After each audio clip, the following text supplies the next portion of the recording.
Continuando a nossa discussão sobre educação integral e integrada, eu gostaria de considerar agora sobre o direito da educação de qualidade. Essa garantia do direito de educação de qualidade, o direito de aprender, exige uma escola realmente democrática, comprometida com a inclusão e a produção de saberes diversificados. Trata-se de uma posição política, porque quando nós falamos de educação, nenhum ato na educação é um ato isolado, neutro. Agir em educação é, sobretudo, um ato político, não necessariamente um ato partidário, mas não existe ação pedagógica que não seja um ato político. Nesse sentido, a concepção da educação como um ato político, os atores envolvidos no processo são percebidos como sujeitos de transformação da própria história. À medida que eles incorporam novos conhecimentos, eles se mudam, eles conseguem recriar, no sentido de recriar a sua existência, recriar a percepção de sujeitos, de indivíduos, e essa percepção não só os transforma, como também transforma a comunidade na qual eles estão inseridos. Portanto, a percepção dessa transformação, nos leva à compreensão de que a escola não é o único espaço onde ocorre a educação, onde se faz a educação. A educação de tempo integral, ela requer a compreensão não só dessas novas produções, como a cidade pedagógica de saberes, a produção de saberes através da incorporação de outros saberes e espaços, mas também pensar nesse espaço como um lugar onde as possibilidades de incorporação desses novos saberes são possíveis. A educação integral, ela traz essa provocação, não só da alteração da percepção do espaço, como também a alteração da percepção do tempo. O espaço agora não é só a escola. E o tempo não é apenas a permanência das 4 míseras horas que os alunos ficam na escola. Mas também não é só a ampliação para 7 horas dos alunos na escola, mas a integração de outros saberes, da possibilidade efetiva de incorporar esses novos saberes que promovam a educação de forma integral, ou seja, que possibilitem no sujeito a ampliação máxima das suas capacidades. Isso implica no diálogo entre os saberes escolares e os saberes da comunidade. Os saberes escolares e os saberes da comunidade se interrelacionarão, gerando novos saberes. Para isso, a ideia de rede de participação é fundamental. A rede de saberes mais educação surge com uma elaboração de propostas pedagógicas por meio de mandalas. Essas mandalas são experiências históricas onde os saberes populares serão articulados com os saberes escolares. Mas agora, nessa rede de saberes escolares, de interação entre saber da escola e saber comunitário, o discurso que surge não é aquele discurso que impedia, que afastava a comunidade. Agora é o discurso mais livre, sem engessamento, sem produções estéreis, uma linguagem mais clara, mais acessível, mais compreensível para a própria comunidade. Portanto, a formação dessas redes é essencial na construção de uma educação de integral. Essas redes são sistemas abertos, em construção, com o objetivo de reunir pessoas e instituições com interesses comuns. A rede é um arranjo educativo que mobiliza a comunidade e a liderança na busca da melhoria da qualidade. Através dessas redes, outro aspecto fundamental é que elas são organizadas democraticamente, permitindo a participação da comunidade, não só uma participação sem peso, mas uma participação que gera multiliderança. E nós veremos posteriormente que essas multilideranças garantirão uma gestão democrática. Gestão essa central para o debate da educação integral como política pública de gestão pública de intersetorialidade. Nós dissemos no início desse debate, dessa discussão, dessa reflexão, que o programa, a proposta de integração, de formulação, de implementação de uma educação integral em todo o território nacional impõe à agenda pública vários desafios. Por que desafios? Porque esses desafios são pautados pela ação, pela resposta às demandas que só poderão ser dadas numa ação conjunta entre vários setores. Quando nós falamos de integral, integrada, isso implica na participação de vários setores. E a experiência é que esses vários setores, eles devem se interrelacionarem, eles devem interarticularem. O problema, o grande desafio, porém, é que as estruturas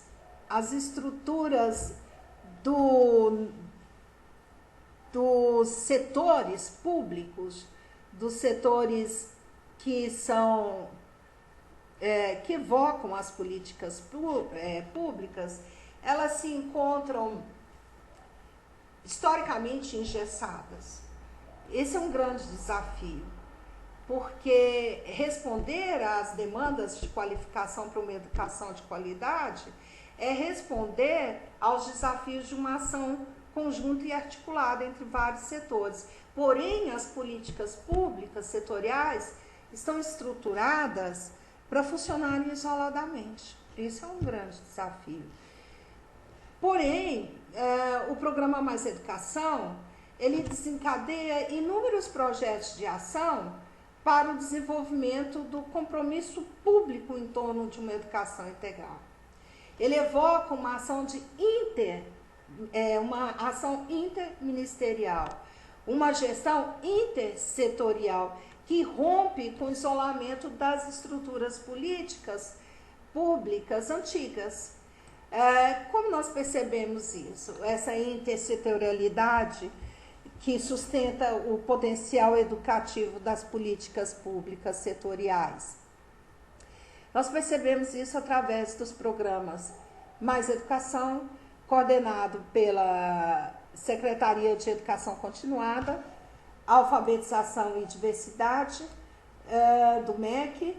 E esse programa, Mais Educação, ele está estruturado nas experiências de Darcy Ribeiro e Anísio Teixeira, quando criaram a Escola Parque e o Centro Integrado de Educação Pública.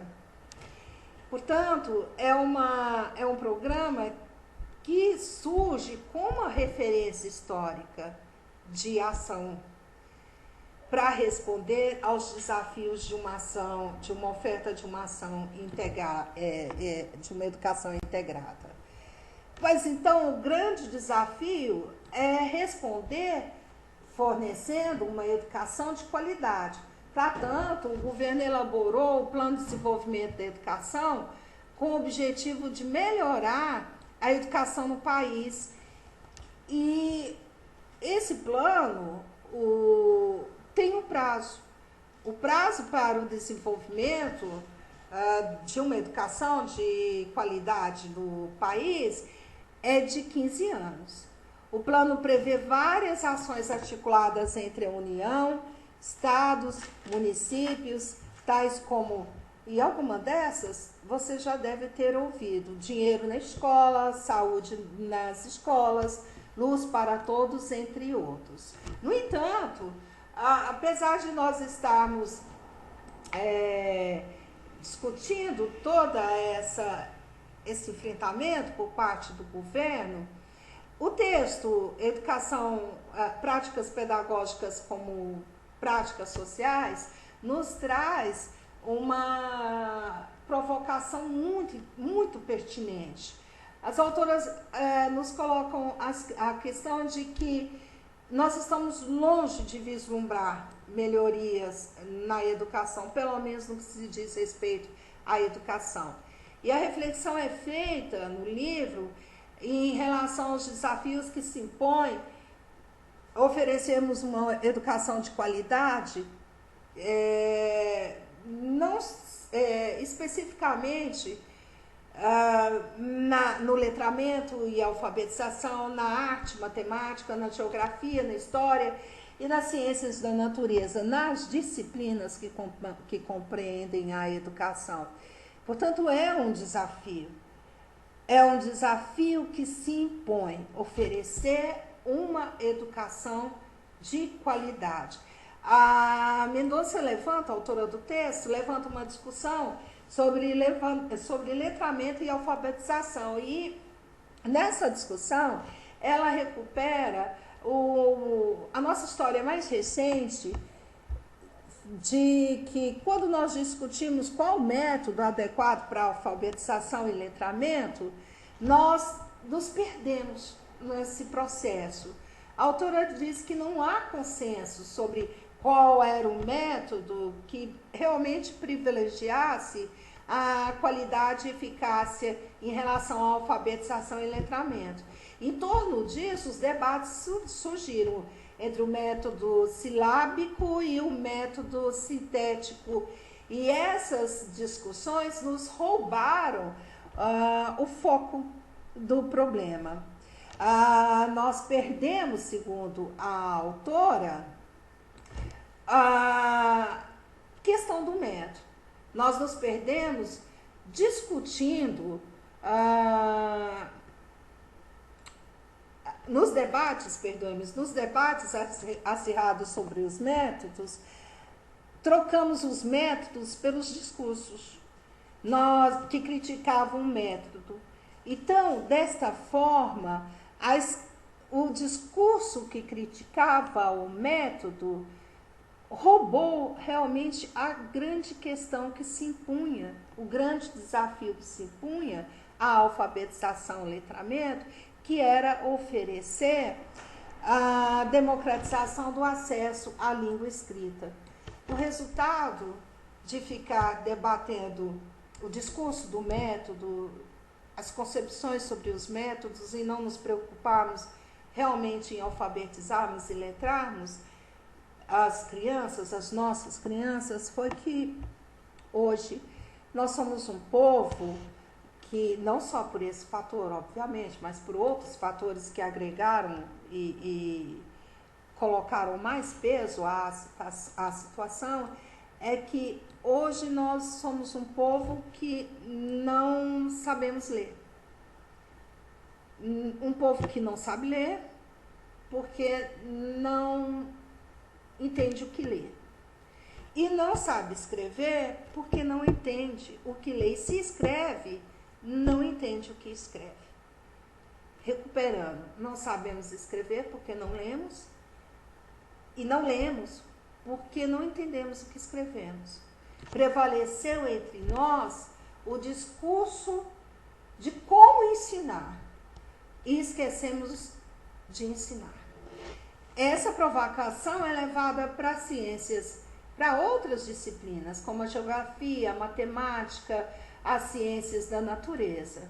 Nesse aspecto, nós precisamos estar atentos para que a proposta da educação integrada não reproduza apenas a experiência do discurso sobre o método e, por conseguinte, não promova verdadeiramente uma educação onde as práticas pedagógicas se revistam de práticas sociais, como nós falamos anteriormente, na produção de saberes integrados entre saberes escolares e saberes da comunidade.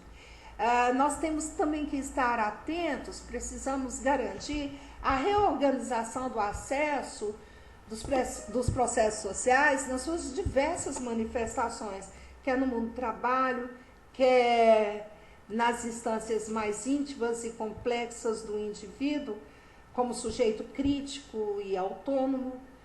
Nós também precisamos pensar sobre os aspectos do discurso que envolve a formulação da educação, sobre a educação integral e integrada, sem a sua efetiva prática.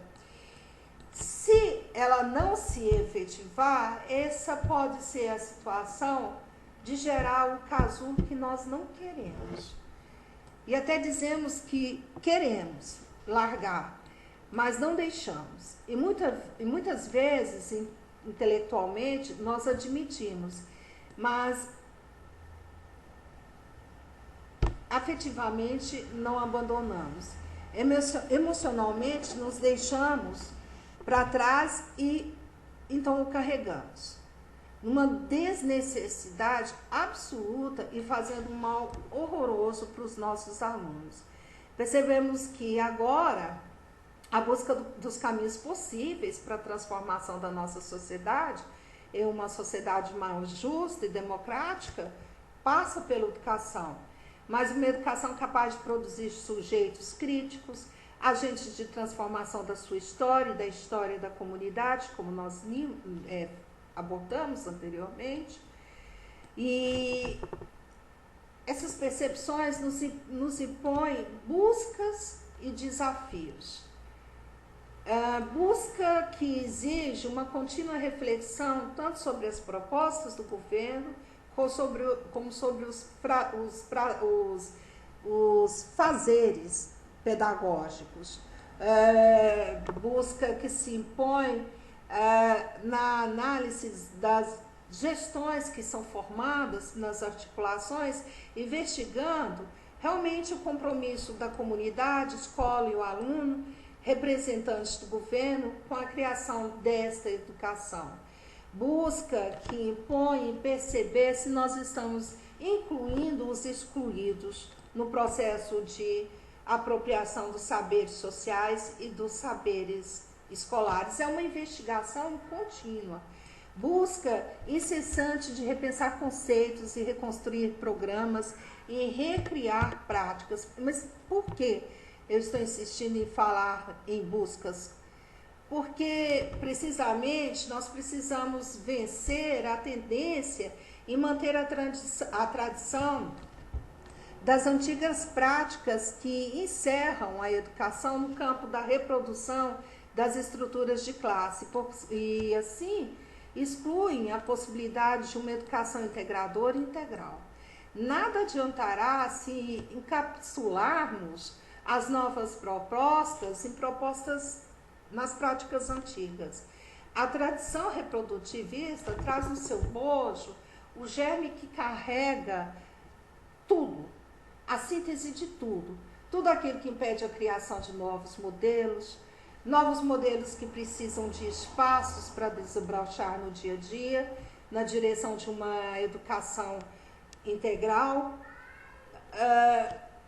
mas que, se não atentarmos, sufocaremos e colocaremos, vide história que já foi realizada anteriormente em outros modelos, essa possibilidade histórica de construção de uma sociedade mais justa e igualitária. Nesse sentido, o trabalho pedagógico deve ser pensado como um compromisso que vai além. Vai além do muro da escola, além das salas de aula, além das clausuras dos prédios, mas além da principal clausura que nos deixa inertes e indiferentes à participação coletiva para a construção de uma educação de qualidade que promova igualdade educacional. Essa clausura que eu me refiro é a clausura das nossas mentes. Eu deixo essa reflexão com você. Quero agradecer a oportunidade de partilhar com você algumas reflexões sobre educação integral e integrada. Eu desejo a todos uma boa noite.